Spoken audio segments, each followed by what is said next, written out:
1. Dexter, Resurrection breaks records with 100% Rotten Tomatoes score.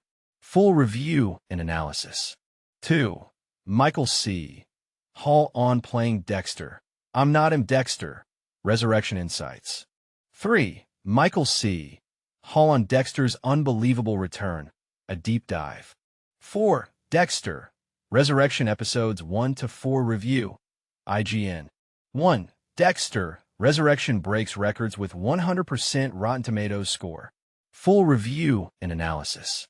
The bloodiest comeback in TV history just shattered franchise records. But can Dexter Morgan outrun his past this time? Dexter, Resurrection, the latest chapter in Michael C. Hall's iconic serial killer saga, has achieved what no previous season managed, a flawless 100% Rotten Tomatoes score from critics.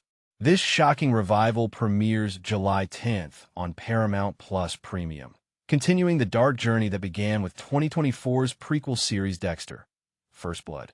Here's what makes this resurrection so compelling. Weeks after surviving his son Harrison's bullet, a brutal climax from New Blood, a guilt-ridden Dexter awakens from coma to find his protege vanished. His desperate search through New York's underbelly collides with Miami Metro's relentless Angel Batista digging up old secrets. But here's where it gets controversial. Can a serial killer protagonist still captivate audiences in 2025? Early reviews suggest yes, with critics praising its entertaining mirror to society's true crime obsession.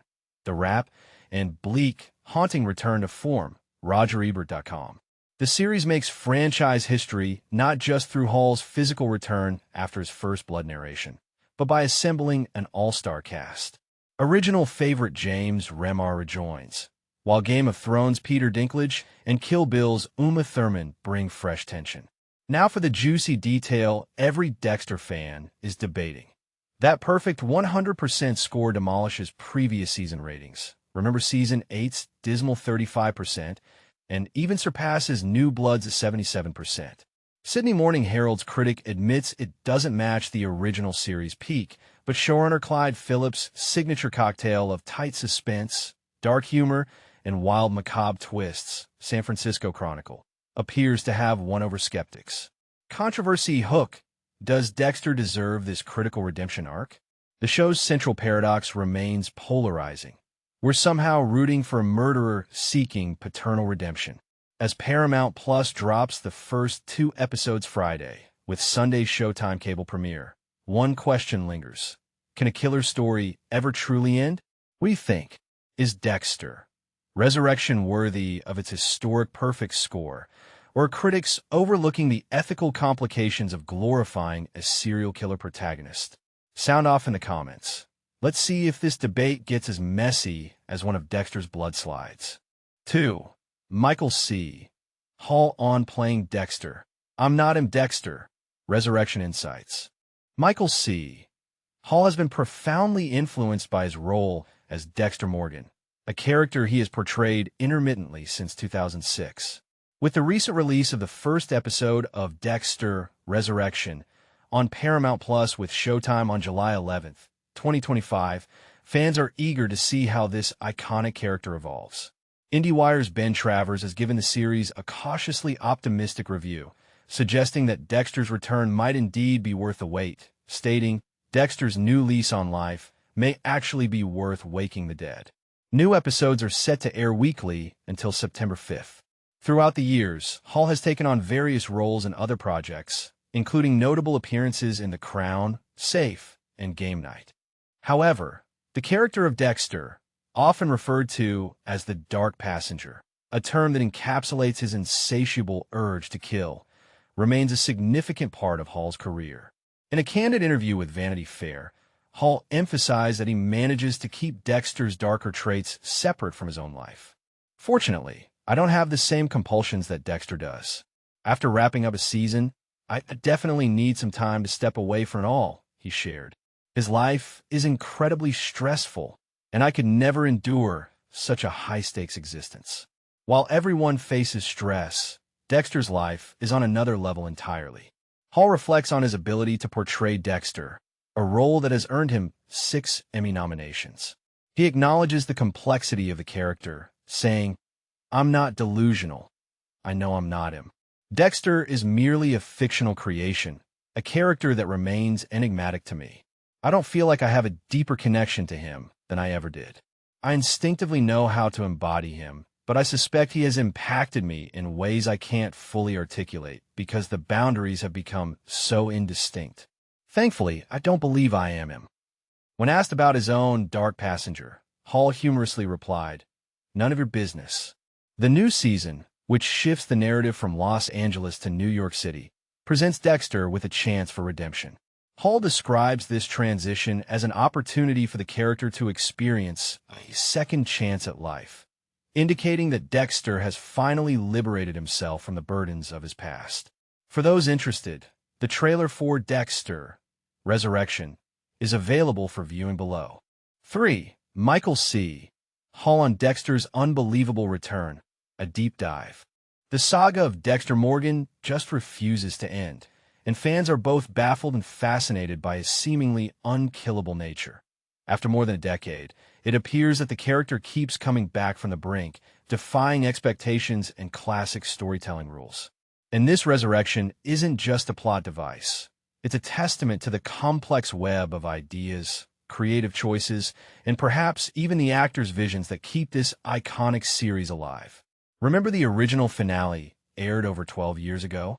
It concluded dramatically with Dexter Morgan sailing his boat into a wild storm, an unmistakable signal that our beloved blood spatter analyst and serial killer had finally met his end. But as fans quickly learned, the creative team backed away from that bold declaration, leaving Dexter with a sort of postscript that featured him in a new role, sporting a lumberjack look and an unconvincing beard, hinting that perhaps he wasn't quite finished. Fast forward to 2021, and Dexter, New Blood, arrived with hopes of providing a conclusive chapter for the character. Yet, spoiler alert, this series wrapped with Dexter being shot in the chest by his son Harrison, only to reveal that the injury was superficial.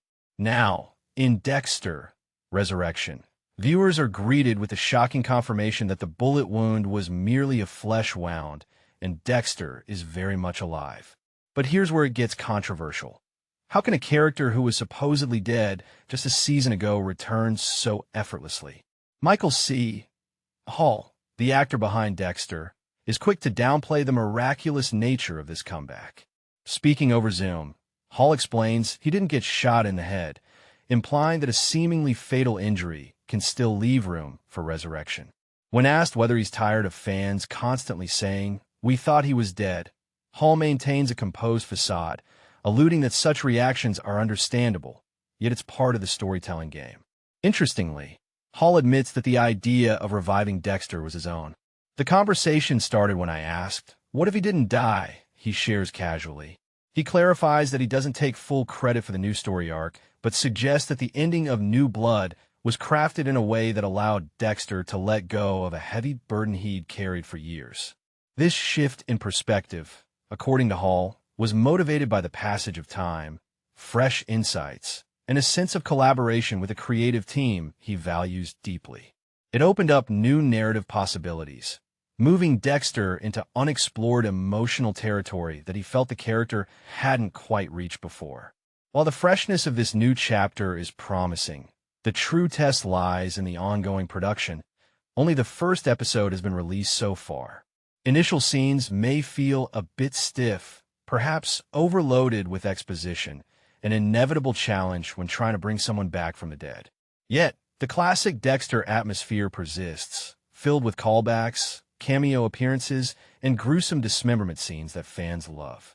The season also promises an intriguing exploration of the strained relationship between Dexter and Harrison, now poised to bond in darker and more complex ways. Hall comments on Harrison's growth, noting he's experienced a lot, and he's matured more than in our first encounter in New Blood. Dexter's initial instinct is to check on his son, but fear of rejection and old wounds make him hesitant. Nevertheless, both characters' shared trauma is likely to spark significant development, perhaps even forcing them to grow up faster through their dark shared experiences. Adding to the season's appeal are an impressive cast of new characters. Peter Dinklage will portray a billionaire venture capitalist, while Uma Thurman appears as his security chief.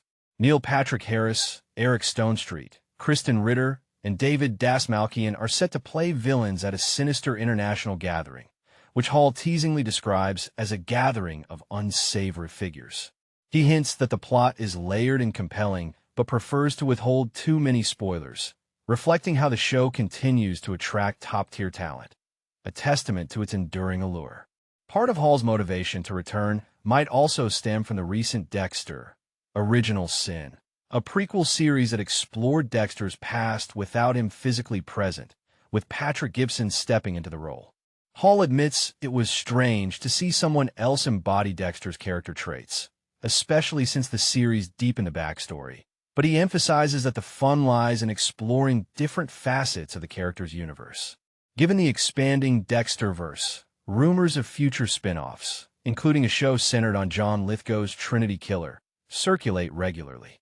This indicates that Dexter's universe has grown beyond a single show, highlighting how much television storytelling has evolved since Dexter first launched in 2006, during the height of the golden age of TV. Speaking on the impact of the role, Hall reflects on the dark weight actors often carry. He compares Dexter to Tony Soprano, noting the toll of playing such intense characters over multiple years. Regarding whether the role ever affected his mental health, he explains, "Dexter exists in a somewhat fantastical world, so it may not hit me the same way as reality. It's actually been somewhat therapeutic. These stories let you project away what you might want to leave behind in your own life. I think I'm healthier for having played him." Despite juggling many roles, ranging from JFK to the MC in Cabaret to voicing Bowie's Lazarus musical, Hall admits he keeps returning to Dexter. "What are you going to do? That's just how my career has unfolded," he shrugs. And honestly, it's fun. Acting feels like a form of escapism, and playing Dexter has been a special kind of privilege. I feel incredibly lucky to have been part of it. But here's a contentious point that stirs debate. The internet has often been harsh on Dexter's various endings. The original finale is notorious for being one of TV's worst, and even New Blood didn't satisfy everyone. Showrunner Clyde Phillips openly admitted last year that fans were disappointed, especially because many didn't want Dexter to die or to be left without agency. When I ask Hall whether he follows online reactions, he answers honestly, "No, that would drive me crazy." Still, he acknowledges that many fans preferred Dexter's survival over his death, describing the character's appeal as his lingering sense of agency. Fans simply don't want to see him lose control or disappear. Looking ahead, Dexter Resurrection is designed to be an ongoing series, with guest stars and plot lines planned for several years. As Phillips states, the show's longevity depends largely on Michael Hall's commitment. Hall admits that if it were up to him, he'd love for Dexter to continue indefinitely. "It's unlikely we'll resolve everything after this season," he says, hinting at more stories to come, though he also admits it's insane to think about how long this could go. In closing, when I ask whether Hall envisions a future where Dexter scans the horizon of his own immortality, he responds with a smile. "The truth is, because of how it's unfolded, I don't think we resolve everything. Maybe there's more to explore. Still, I don't think Dexter Morgan can truly die. And honestly, that's something most fans are probably thankful for." 4. Dexter Resurrection Episodes 1 to 4 Review. IGN. Let's talk about a show that's pulled off the ultimate resurrection, no pun intended, by embracing its checkered past and forging a fresh path forward. Dexter Resurrection, premiering July 11th with 2 episodes on Paramount+, doesn't shy away from the series' infamous missteps, but instead uses them as a launchpad for its latest chapter. This continuation isn't just about reviving Dexter Morgan. It's about reviving our interest in a character who's somehow managed to stay compelling despite decades of questionable life choices. If you're wondering why we need more Dexter after the solid closure of New Blood, the answer lies in how Resurrection cleverly repurposes the show's legacy. Picture this: a world where Dexter isn't just a killer of killers, but a reluctant mentor to his son Harrison, who's now grappling with the dark passenger curse their family seems to carry. It's a narrative twist that plants new roots in familiar soil, a strategy that worked wonders for Cobra Kai and the Star Wars prequels. Clyde Phillips' return as showrunner ensures the tone aligns with the gritty, pulpy charm of the early seasons, even as it introduces new stakes. The first 4 episodes slowly unravel a central mystery tied to a wealthy serial killer collector, played by Peter Dinklage, and a bustling New York backdrop that injects new energy. But the real magic happens in the quieter moments.